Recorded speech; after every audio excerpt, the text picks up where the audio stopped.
대통령실에서 민생물가국가전략산업 TF를 신설한다고 합니다. 이 얘기를 갑자기 왜 꺼내냐? 오늘 영상 주제와 밀접하게 연결되어 있기 때문에 그렇습니다. 자동차는 분명 우리나라의 국가전략 사업이잖아요. 사실 이미 잘 나가는 브랜드들은 판매량에 있어서는 딱히 개선할 게 없습니다. 현대기아차뿐만 아니라 수입차 시장에서 1위를 다투고 있는 BM 벤츠도 전략이 통하고 있기 때문에 그런 판매량을 기록하는 거잖아요. 판매량만큼 중요한 게 그 기업이 우리나라에 얼마나 투자를 하고 얼마나 긍정적인 기여를 하느냐일 겁니다. 이게 굉장히 중요한 이유가 이게 곧 한국 자동차 시장에 얼마나 적극적으로 투자하는지 얼마나 중요하게 생각하는지를 판단할 수 있는 기준이 되거든요. 그래서 오늘은 우리나라 소비자들이 현대기아차를 많이 사고 르노코리아, 쉐보레, KGM은 안 사는 이유에 대해 이야기를 해보려 합니다.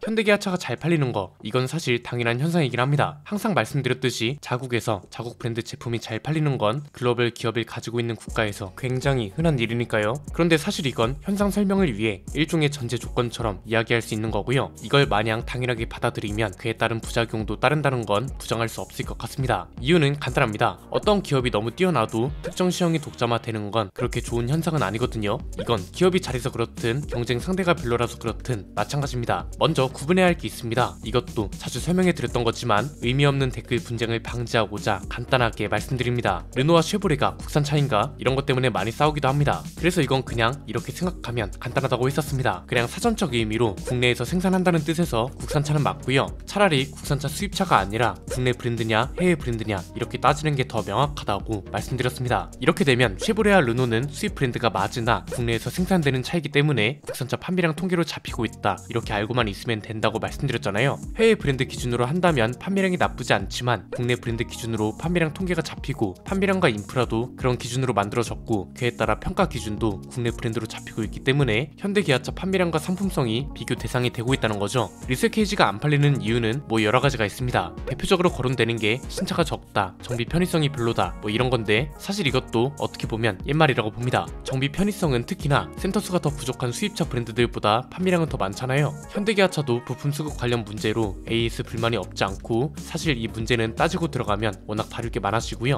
오늘은 이거보다 중요한 게 따로 있습니다. 크게 두 가지로 볼 수 있습니다. 첫 번째는 충성 고객을 만들지 못했다는 게 큽니다. 정비 편의성 같은 문제도 물론 있겠지만 단순 신차 부족이 아니라 업데이트가 부족했다고 표현하는 게 좀 더 맞을 것 같습니다. 소비자들을 계속 끌어들일 수 있는 무언가, 새로운 무언가가 부족했다는 소린데요. 반대로 현대기아차 그리고 수입차 1위를 다투는 브랜드들은 잘하고 있는 것이기도 합니다. 방법은 여러 가지입니다. 신차를 열심히 투입하던가 완전 풀체인지는 아니더라도 연식 변경이나 부분 변경 같은 걸로 계속해서 새로운 소식을 만들어내는 거죠. 리셀 케이지는 이게 비교적 부족했습니다. 신차가 나온 뒤로 세대 교체나 부분 변경이 너무 늦거나 아니면 신차 소식이 끊겨버리는 경우도 있었습니다. 가격이라도 저렴하면 모르겠는데 가격 경쟁력이 딱히 있는 것도 아닌 경우가 많고요. 이렇게 되면 뭐가 문제냐? 이미 해당 브랜드 차를 타고 다니는 사람들도 문제지만 새롭게 유입되는 사람이 없다는 게 더 큽니다. 신차가 없기 때문에 미디어에 노출되는 것도 적고 이렇게 저렇게 전 시장에 찾아가 보게 되면 가격은 비슷한데 눈에 보이는 상품성이나 구성은 현대기아차가 훨씬 뛰어나고 이게 계속 반복되는 거죠. 이런 얘기를 하면 주행 성능하고 기본기 어쩌고 하는데 이건 그냥 정색하고 말씀드리겠습니다. 주행 성능과 기본기가 판매량의 기준이라면 현대기아차는 전세계 3위 수준인 겁니다. 굉장히 모순적이란 거죠. 물론 중요합니다. 그런데 판매량의 기준은 이 두 가지 외에도 너무 많은데 이걸 싹 다 무시해버리는 발언이라고 보는 거죠. 자동차도 돈을 내고 구매하는 제품이고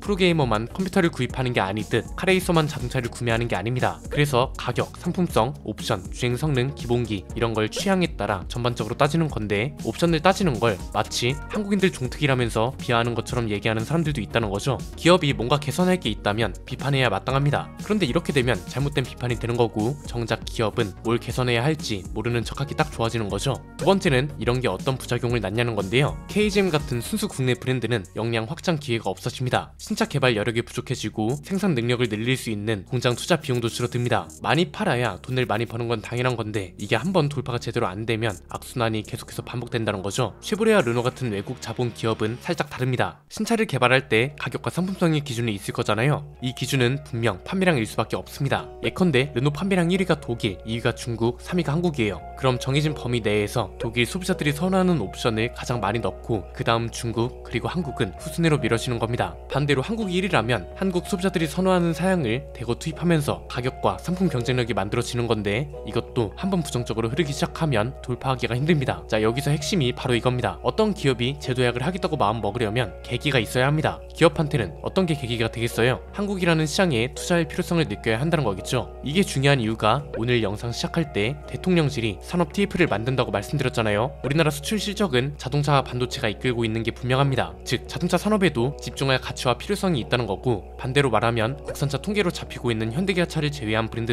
뭔가 적극적이지 않거나 2% 부족한 모습을 보이는 걸 마냥 소비자 탓을 하면 안 된다는 겁니다. 기업은 돈이 되는 쪽으로 움직이잖아요. 국내 자본 기업이라면 지역 경제 활성화, 일자리 문제 이런 걸 자의적으로 관심을 가지고 움직이는 케이스도 있지만 국가 정책, 정치적 문제 이런 것 때문에 반강제적으로 움직이는 케이스도 많습니다. 어쨌든 결론적으로 국내 자본 기업은 이런 거에 기여를 한다는 거죠. 그런데 외국 자본 기업은 뭐라고 말씀드렸나요? 이런 문제들보다 해외 본사 임원들이 얼마나 많은 수익을 가져갈 수 있느냐가 가장 중요하다고 했죠. 그럼 결국 우리 정부나 지자체가 한국 판매 시장이 얼마나 투자 가치가 있는 곳인지를 어필해야 한다는 겁니다. 왜냐면 기본적으로 벤츠나 BM처럼 이미 잘 나가는 기업들이 아니고서야 한국에 적극적으로 투자할 브랜드는 거의 없을 겁니다. 한국은 이미 신흥시장을 넘어섰으니까요. 현대기아차, 벤츠, BM 이런 브랜드들이 너무 치열하게 잘 팔리고 있는 시장이기 때문에 레드오션이란 거죠. 신흥시장은 말 그대로 우리가 지금 투자하면 시장을 장악할 수 있다는 기대 내지는 확신이 드는 곳을 말합니다. 국정운영도 일종의 사업이라고 말씀드렸습니다. 사업계획 발표처럼 전기차를 일정 수준 이상 만들어 팔면서 인프라 구축까지 우수한 점수로 보급하는 기업들은 세제 혜택을 준다든지 공장 부지 지원금을 준다든지 아니면 시장에서 일정 수준 이상 점유율을 차지할 수 있도록 구매 지원금 같은 걸 지원해 줄 수도 있다고요. 대신 전제 조건은 국익이라 부를 수 있는 거, 예컨대 가격 경쟁을 부추겨서 소비자들이 합리적인 가격으로 차를 살 수 있게 해준다거나 양질의 인프라 구축을 할 수 있도록 유도하거나, 이렇게 해서 꼭 그 브랜드 차를 안 사도 국민 개개인이 직간접적으로 혜택을 볼 수 있는 무언가가 필요합니다. 돈이 안 되는 시장인데 전시장 더 지어라, 서비스 센터 더 지어라, 소비자들은 이렇게 요구할 수 있지만 정작 기업은 움직이지 않는다는 거죠. 그래서 한국 소비자라면 현대기아차로 눈을 돌리는 현상이 지속될 수밖에 없고 이 구조가 깨지기는 더욱 힘든 거다, 이렇게 볼 수 있겠네요. 오늘 내용은 여기까지입니다. 내용이 유익하셨다면 구독과 좋아요, 알림 설정 부탁드립니다. 지금까지 저는 안피디였습니다. 감사합니다.